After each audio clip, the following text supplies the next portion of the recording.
The treble clef mouse. Let's look at something new here. We are exploring notes that are called line notes. See here with the music. Line 1 is E, line 2 is called G, line 3 is called B.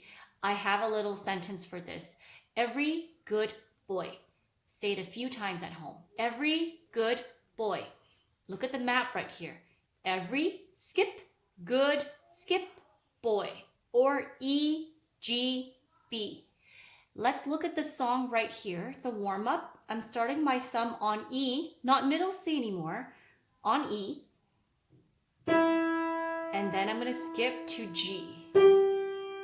And 5 on B. B, B, G, and back to E. Just 3 notes. Can we do that on the next exercise number 2? E, E, E. Skip.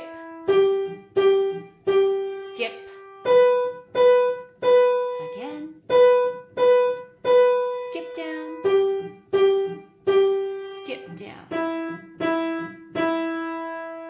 And that's it. I'm calling it skip because E, I skipped the F, I'm playing G. Skip the A, I call it B. So when I say skip, it means play one, skip one. Play one, skip one.